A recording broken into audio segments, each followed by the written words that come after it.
What is happening, everybody? Welcome to Off the Rails, a recovery podcast dedicated to ending the stigma of addiction through open discussion on all things recovery related.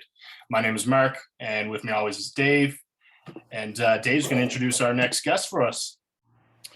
Yeah, we couldn't be more excited to have our next guest on. He's a California certified substance abuse counselor, founder of Writers in Treatment, director of the Real Recovery Film Festival and Symposium, editor, publisher of the weekly Addiction Recovery Ebulletin, author of the book High, Confessions of a Cannabis Addict, and he's also 27 years sober.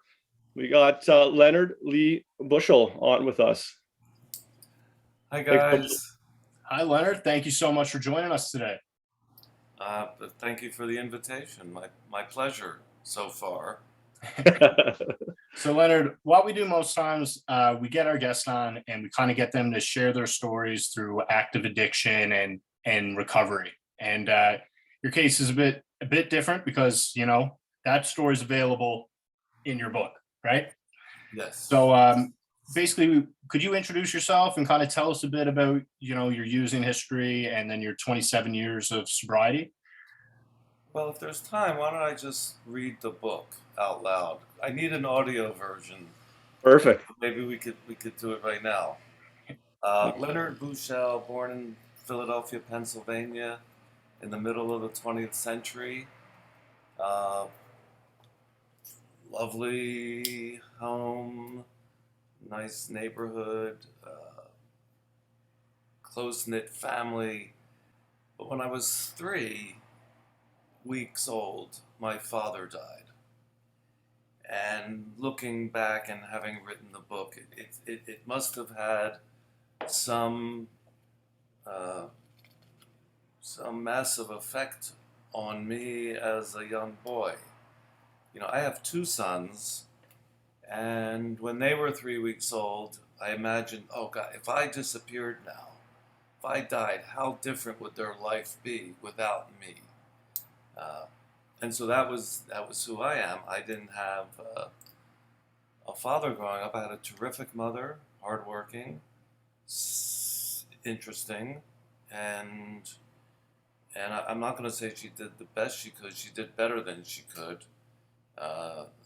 She was grief-stricken when my father passed away. She had a 3-year-old son, my brother, and me, and then suddenly the provider and the father and the husband was gone. I'm sure she went into some deep grief and a state of shock, but eventually came out of it and had to get a job and worked every day. So I had a lot of freedom growing up because when I got home from school, no one was there. And so I had the house to myself, and it was interesting. I was overprotected but under supervised, which I enjoyed because after school I enjoyed setting fires, stealing. I had a .22 rifle that I would use in my, out the window.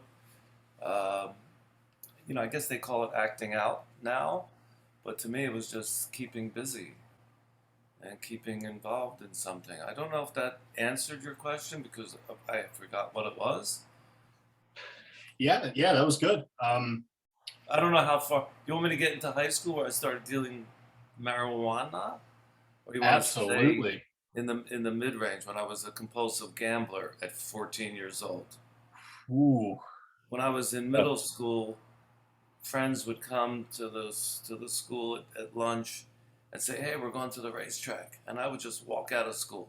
I would just leave at lunch and go with them because being in a racetrack, betting on beautiful horses was a lot more interesting than whatever they were trying to teach me in junior high. And that was, but luckily, I was able to beat my compulsive gambling addiction when I started dealing pot, because I realized that I could take $100 to the racetrack and probably lose. I wasn't a very I enjoyed it and I was good at it, but I didn't win a lot. And I thought I could take $100 to the racetrack and lose, or I could buy $100 worth of pot and end up with $125 and a little pot. And I thought, well, that makes sense. Why would I go blow my stake, as it were, at a racetrack? So that it cured me, the dealing, and because that's, I hear more people commit suicide over compulsive gambling than they do over other behavioral infractions. So I'm glad that didn't happen to me. Absolutely. Yeah. Was there any point when you were gambling and you recognized that it could have been a problem for you? Every time I left a racetrack completely broke, or the first time I went to Las Vegas and had to call my mother on the phone and say, "Hey, you gotta wire me money to fly home," because I lost everything I had, and I thought that happened to everybody who went to Vegas for the first time. The only way I can win in Las Vegas is if I'm ahead and I have a flight to catch, and some responsibilities to attend to. But as long as they're open and I have money, it's a high. It's adrenaline, and it's all those lovely things, and any problems you might have had are gone while you're gambling. And there's nothing more eloquent in my past. I don't do it much anymore, if at all. But betting $100 on a horse to win, from the time that trumpet plays and that bell rings and that gate opens and they start running, for that minute and 34 seconds, you're not thinking of work, you're not thinking of girls, you're not thinking of sex, you're not thinking of death. You're just watching the colors on the jockey's jersey. That's all your focus. It's a really precise form of perverted meditation, but I enjoyed it immensely. I haven't been to a racetrack in like a few years. I'm embarrassed to admit, but I think I might have changed. I might not be that person that I was. It takes a while to realize that, because in early stages of recovery, or I think people do go through identity crisis. Am I that person that I embraced so completely, or am I this newer person who doesn't gamble every day or ever, or only steals from hotel chains little white washcloths, but doesn't steal any from anywhere else. Who am I? And I guess that's where the more will be revealed comes in, and all of your writing assignments. Did you two meet in rehab? We did, yes. We actually pulled in at the exact same time. So, but Mark has a month on me because he was at another facility for a bit first. But yeah, we did. I literally backed in to a rehab, physically, metaphorically. Like I wasn't going there to get clean and sober. I was just going to take a break, because I thought I was going to get arrested and I was having a nervous breakdown. But my intention was not to quit using my lifeline. I mean, you got so many great stories. What was the motivation now? You talk about, identity, going through identity, first little bit of your recovery. I mean, I think books have been a big part of your life all growing up. You could have written a book, of your past in 2 years of sobriety, but what was the motivation now, I guess? The motivation to have written a book, or the motivation to stay alive? To both. Well, to do it now versus, let's say, or is it always something you thought about doing? It just didn't feel complete until now, as far as writing the book. Well, the genesis is very interesting. About when I was still using, I was living with the femme fatale of my life, the one who, anyway, I was very involved in a passionate relationship. But I had a feeling that there was something tragically wrong, and I was suffering, for lack of a more eloquent word. And at the end of the day, I would go down to this big tavern up in Marin County, just north of the Golden Gate Bridge near San Francisco, and to keep myself sane. I wasn't sober at the time. To keep myself sane, and I could recommend this to anybody under many situations, I would take a notebook to the bar. I'd get a Heineken. It was happy hour. It was only $1. And I would nurse the Heineken because I wasn't like a classic alcoholic. I could just have two and go home and smoke pot and do coke. But for like 2 hours, I would sit down and write. I would remember all the things that happened in my life that were positive. What I called magical moments. And I would have to write them down just to balance out the miserableness I was feeling in my life at the time. Like, I had to remember who I had been. I wasn't always this tragic figure, so to speak. So I would, every day I'd write a few, and it would perk me up, it would pick me up, it would remind me of who I was, who I could be, who I should be. And I did that for a few months. So then I ended up with like 100 of these moments that I treasured in my life. Absolutely treasured. Everything from a vacation with my mother and brother on a train to Florida when I was young. It was like a very pleasant memory.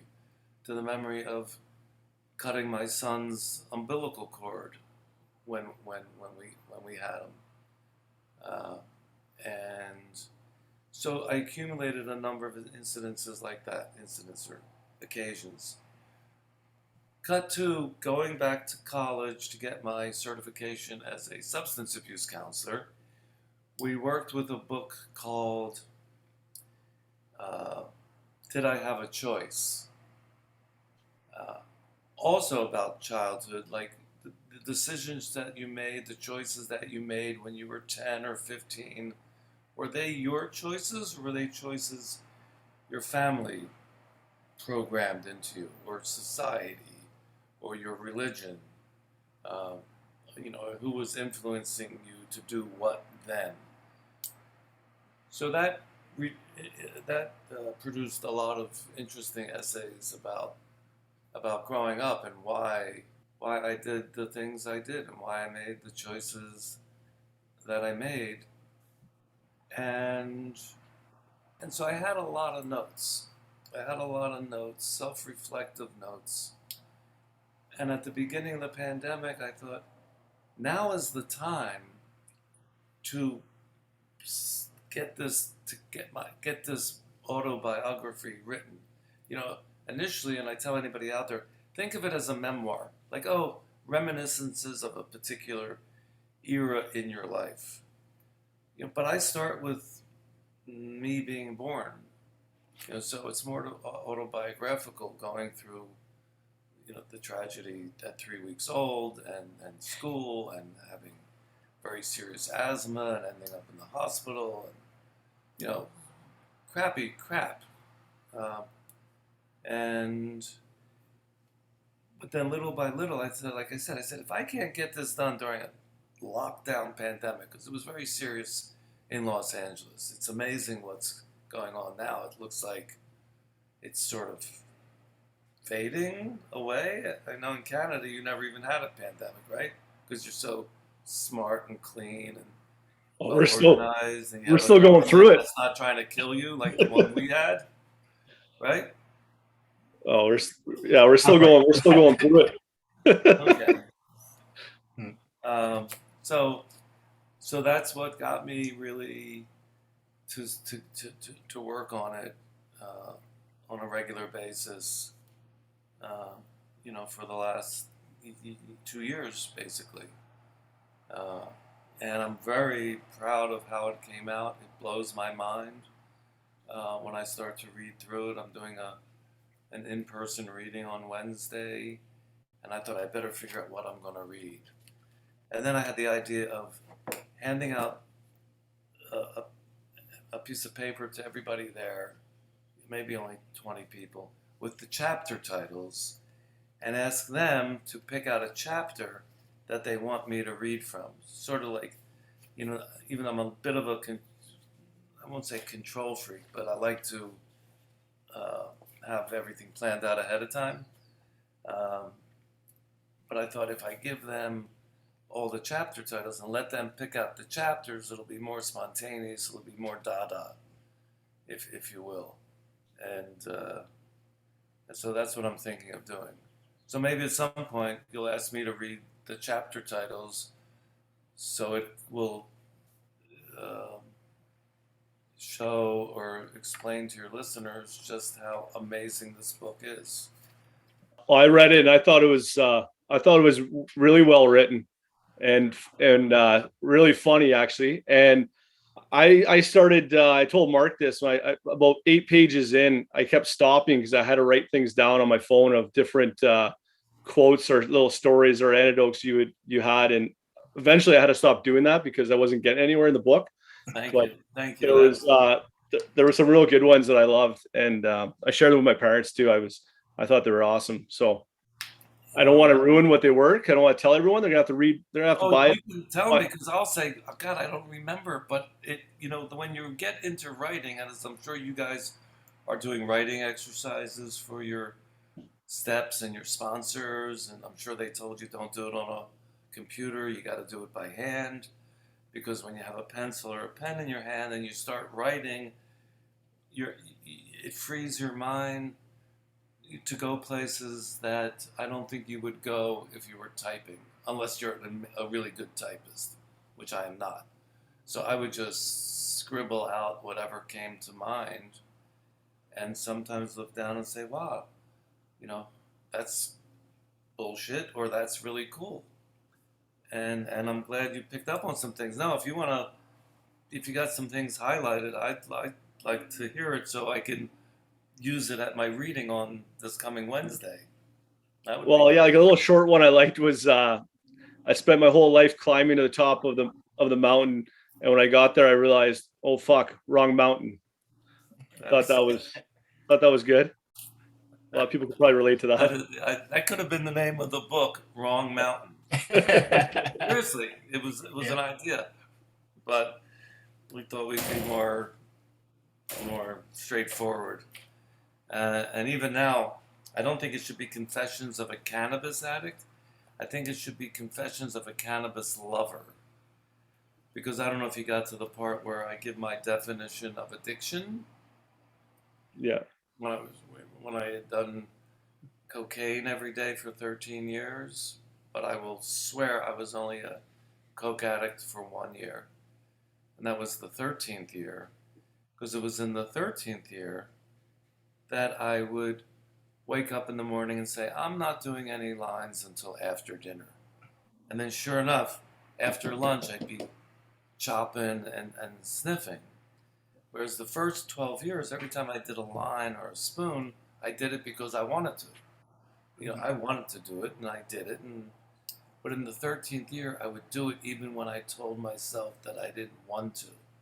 So that's when my definition of addiction is telling yourself you're not going to take something or do something, and you still end up doing it, no matter what the consequences or the regrets or the shame. You have to go do it. It's beyond your control. It's like just. I guess that's why every drug, I guess. It's really being a prisoner to something that you want to be free of, that you enjoyed for a time, whether it's drinking. Were you guys heavy Canadian club drinkers or Molson's? What's that? Yeah, I was addicted to cocaine. Cocaine? Yes. In what form, may I ask? Powder. Powder? Yeah. Powder. Like gunpowder? Yeah, so I was a daily user as well. And Yeah. similar thing, I would do those like, I won't do it till this, but it would never last. Right. Right. And you look back and think, I'm glad I never met a sexy woman with a needle who liked to shoot it. Yes. Okay. Yeah, that would have not been helpful. No. Absolutely. How often did you smoke it? I didn't smoke it at all. But just No comment. Mhm. I was going to say something inappropriate. by all means. No, I won't. No, it's when I first did freebase, which was a precursor of crack. It was very high class crack. Yeah. You know, and I did it, and I thought I had an assistant at the time. I said, "Go buy 144 little vials because we're making this shit. Yeah. You know, this is like the new horizon. This is like." And like the next day, having not slept at all, and he brought back the 144. You know, we went to a scientific supply store, got the little vials, and the next day I said, "Take them back." I said, "This shit's evil. I wouldn't even sell this to Hitler or George Bush. This stuff is really, really something else. It does make you feel really good for a little while." Yeah. But you know, it was that's why they sort of infiltrate. That's why they sort of snuck it into the African American neighborhoods in L.A. to make sure there were no, you know, no uprisings or people getting ahead in life. So it sort of decimated that community for a decade. Mhm. Thanks to the CIA. But hey, that's life. You know, one of my messages in the book is that if I can get sober, anybody can get sober. Because I wasn't a drug addict. I lived in the milieu, the atmosphere. Everything I did was involved with alcohol or drugs and drinking everything. It just, like I said, I got to the top of the mountain with all that stuff. Yes, wrong mountain. But when I spent 28 days at a rehab not getting high, I thought, oh my God, I never even thought this was possible. How can you go 28 days without drinking or using a drug? But the fact that I did it, and I thought, oh my God, this is a sustainable lifestyle. This way, I'm not going to like get arrested or get drunk and fall down and hit my head on the fireplace and bleed out. I'm not going to overdose on anything. I'm not going to drive drunk. I thought, this sort of makes sense. This is not a bad way to live. It's different. And I remember telling my first sponsor, I said, if you start drinking again, I'm going with you because this is a world I'm not familiar with. You know, in my book, I think I say what happened to me after 2 days at a rehab that I only went to because I was having a nervous breakdown. I thought the police were going to arrest me. I suddenly, all desire for drugs disappeared and haven't come back for 27 years. If that's not, you know, the Japanese have an aphorism that says, at its extreme, everything turns to its opposite. You know, so maybe I was so, you know, maybe I had done all the drugs I should have done in a lifetime, I did in 22 years. And something came and said, okay, that's enough. You don't get no more drugs. You don't get no more alcohol. You're done. Okay? And then that happens. You have Amazon in Canada, don't you? Oh yeah. Absolutely. Yeah. Yeah? Yeah. Okay. Just got it. Like I said, if you have Amazon Prime and you go on the computer right now, they'll deliver it in about 8 or 9 minutes. The drone service is crazy. It's worth the 2-day wait, I think. I hope. It absolutely is. So what else are we talking about here? Leonard, in your book, it's clear that you are, you're very passionate about TV and film. Did that passion have anything to do with, starting the real Recovery Film Festival? Absolutely. Absolutely. It was a saving grace of mine, was having known some fairly interesting guys growing up, and we went to foreign films, and I saw that it wasn't just Hollywood dreck. It was like some really interesting films, and it started a nonprofit called Writers in Treatment. I thought, what can we do to raise the profile of this organization? I thought, Google was still there. This was 14 years ago. Nobody was doing a film festival with films about addiction and recovery. And at the time there were some Hollywood classics, and the reason it's called Real Recovery is because our first year we had only 35 millimeter films that we showed. Now theaters don't even show 35 millimeter films. It's all digital, which looks pretty good, but there's nothing better that looks. So first year we showed some classic movies. I often say films are my drug of choice. I literally get uneasy if I'm not in a theater at least every couple of weeks. And during the pandemic, that was not easy, but luckily there were some great miniseries on the tube, but it's not the same watching it on this as it is in a theater with other people on a big screen. But I literally get like squirrely or spilkies after a couple of weeks if I don't get out of my own head, go sit in the theater and watch something hopefully brilliant and entertaining and funny or serious, where you learn things or you feel things. And great. You want to hear a great movie story? Oh, this is awful. Women don't watch this show, do they? Maybe. Not too sure. How powerful the medium of film is.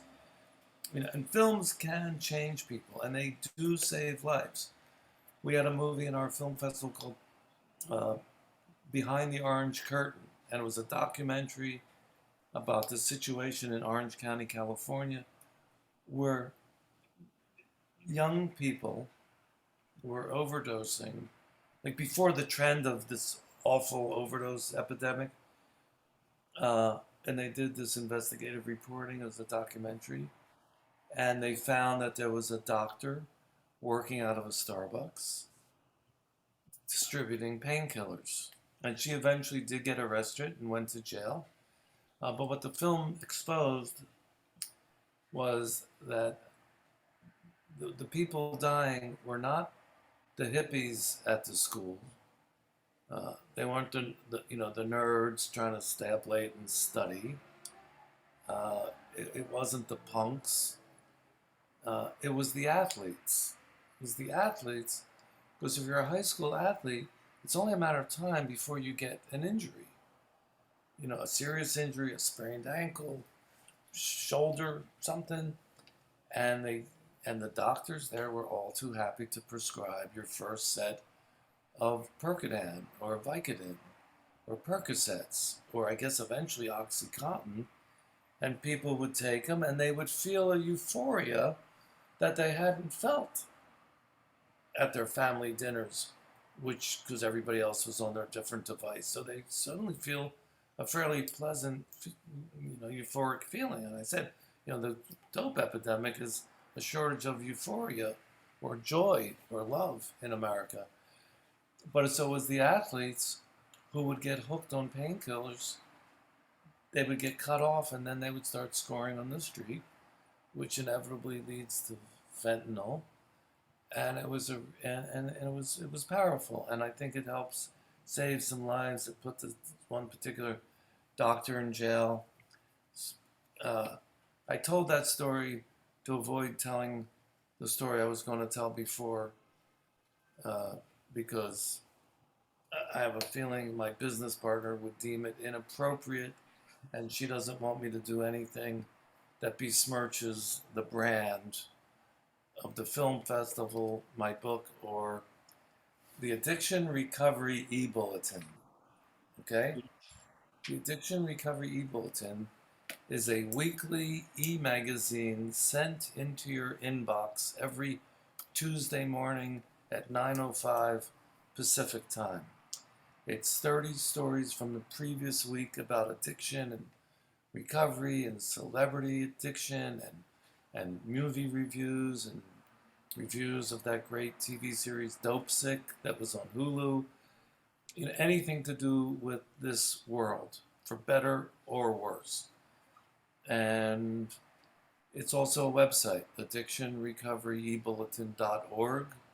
Everything is a .org, and this is realrecoveryfilmfestival.org. Everything is it's 8.5 years old.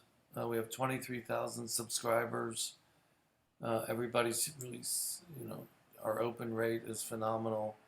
And if you go to the website, addictionrecoveryebulletin.org, I think on the upper right-hand corner is a little subscribe button. So if you subscribe, you'll start getting it this Tuesday or the following Tuesday. If you don't like it after a while, there's a little unsubscribe button. But I think you'll be educated by it and inspired. And when I was working as a drug counselor, I remember my second day, my supervisor says, "Okay, there's 20 guys in the other room. Now you have to go do a group therapy or whatever it's called, group." Nice. And I said, "Where's the book of group topics that someone must have published?" And everybody laughed at me. Like, there is no. You got to make it up. You got to do it. So one of the reasons I did this news e-magazine, this e-bulletin, because there are articles in there every week that any drug counselor anywhere can print out, give out to their clients, and have a discussion about it. Science articles, medical articles, like I said, celebrity sobriety articles. There's something in there that can spark a conversation to get people telling you how they feel about this, that, or the other thing. So that's one of the reasons I started, because there is no book of group topics, and God knows there's more groups going on now than there was when I started as a drug counselor a while ago. But it's also entertaining, very entertaining, and sexy. For the film festival, I see you have some dates in October for California? We were online for 2 years for obvious reasons, or obvious reason. We'd actually been in Vancouver for a few years, about 8 years ago.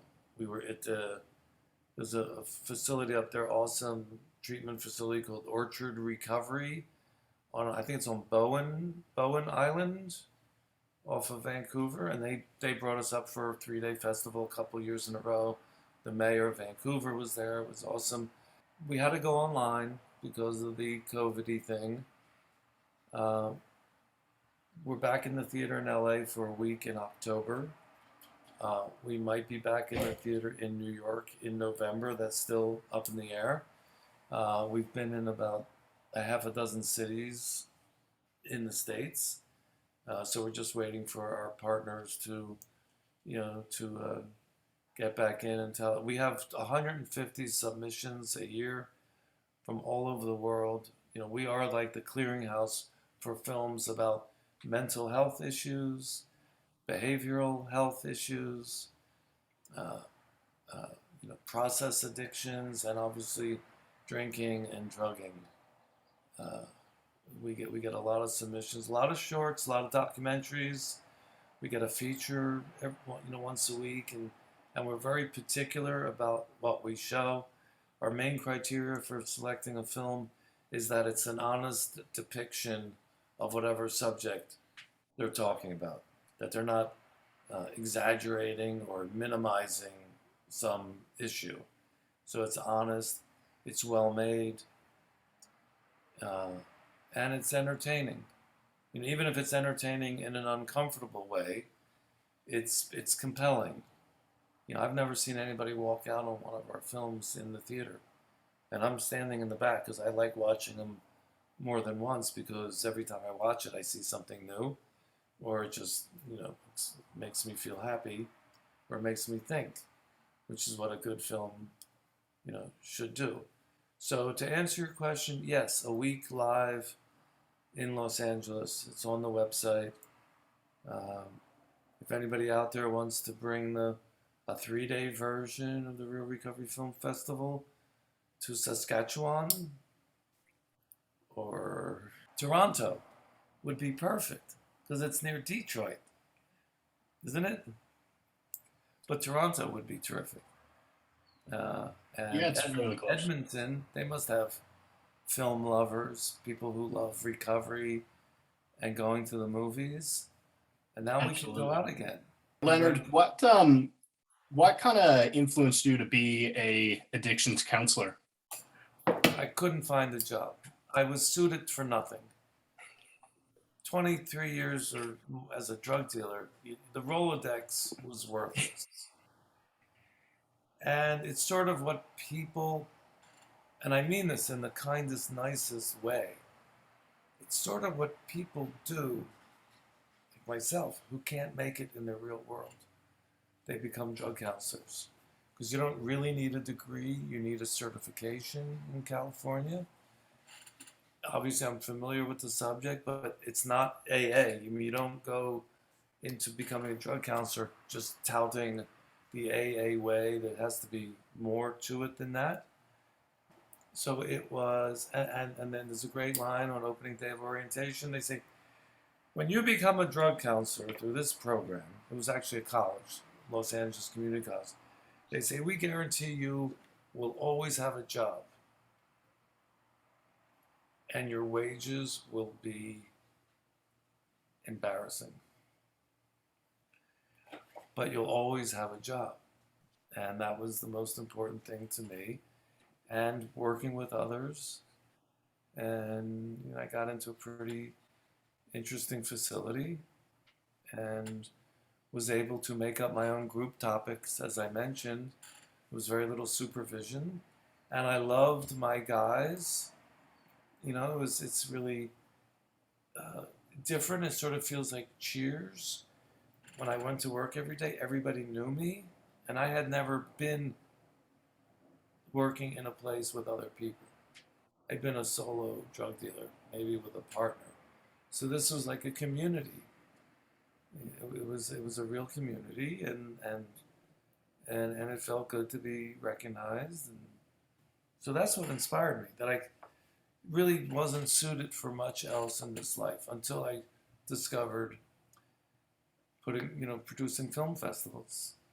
And I had been an editor and a publisher years ago. I co-wrote and published a book about the health benefits of nutritional blue-green algae, spirulina,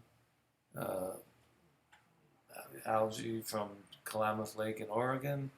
So I had some experience as a publisher and an editor. So that's why I started the Addiction Recovery Ebulletin almost 9 years ago. And that's like a 50-hour-a-week job. So it's keeps me out of my head, which is not a bad place to be for me, because I have a lot of sexual fantasies. Not while I'm driving. When I'm pulled over. I mean, off the rails recovery. I hope I'm living up to your name there. Absolutely. Yes, sir. Leonard, I was curious, how you dealt with any maybe good friends or loved ones that maybe were struggling without, trying to preach how great sobriety is. Did you find yourself, did you just have to kind of give them time to figure it out on their own? Or was there any tips you can kind of give someone that maybe, that has someone going through something without everyone's got to kind of figure it out on their own, but kind of let them see the light of how great sobriety is? Well, by example, I'm very fortunate that the only woman in my world that had been sober when I was still using, and we were friends, we were close, we were good neighbors, so to speak. She went to rehab, I didn't. And she never said anything to me. We kept hanging out, and she never said anything to me. So when I was ready, she was there for me. And if she had tried to badmouth my drug using, I might have resented her, I might not have whatever. So when I started my nonprofit, Writers in Treatment, the idea was the most and least you can do for someone who's suffering from addiction or alcoholism is get them into a 28-day facility. Get them away from their friends, get them away from their families, get them away from their substances for a month. Tell them, hey, do it for a month. If you don't like it, when I dropped off my son at rehab, I said to him, and I was totally serious, I said, if you don't like it, I'll pick you up next week. And he stayed. Obviously, he's lucky. I'm very lucky. A 19-year-old son has 20 years sober now. I was very lucky. But I said, it's not a program of coercion. It's a program of attraction. And friends of mine, I have a friend. I tell him where I go. And I said to a friend last week, I said, hey, if you ever want to go to a meeting with me, and she had like 2 years sober 5 years ago, and then left the program. I'm not taking her inventory, but I think the God thing was a little difficult. And she left, and she works full-time, high functioning.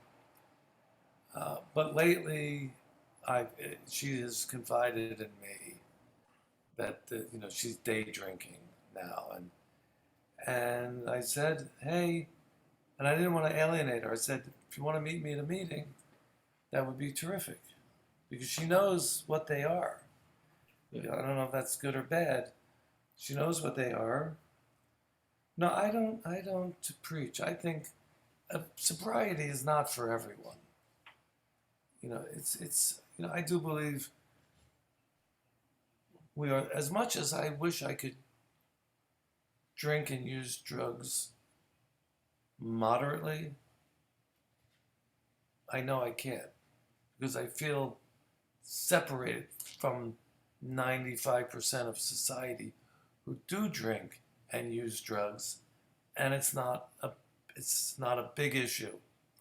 It's just the way they cope. It's a coping mechanism. They enjoy it. Why not smoke a joint before a concert? Why not have a couple drinks before going out dancing or to a hotel for sex, whatever?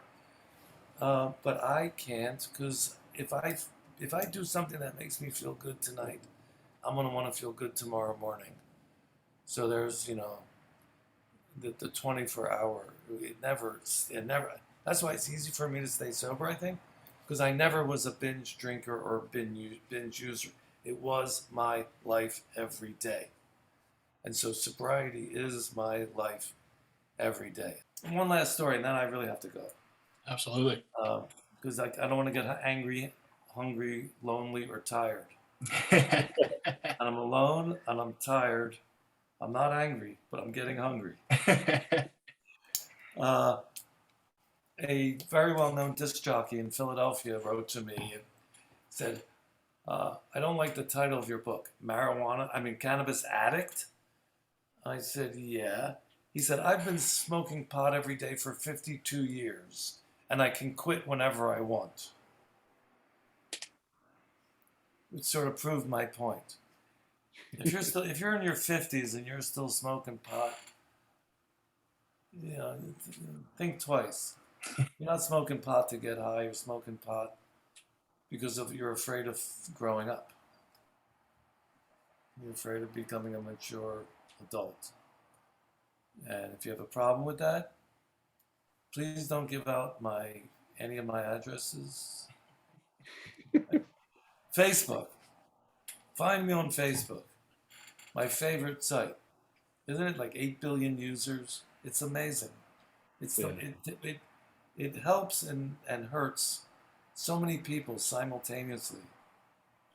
And now in California, parents can sue Meta if their children experience issues based on Instagram or Facebook posts. Really? Yes, because it does create mental illness in young people. Okay, we're done. Awesome, guys. High Confessions of a Cannabis Addict is available on Amazon, so please pick it up. Thank you, everyone, for listening. And if you or someone you know is struggling with addiction, please reach out and ask for help. Leonard, thank you so much for joining us today. Thank you. Thank you, Max. Thank you, Dave. Mark. I can't. Hold on. It's all good. Wait, let me get my glasses. These aren't even mine. Okay.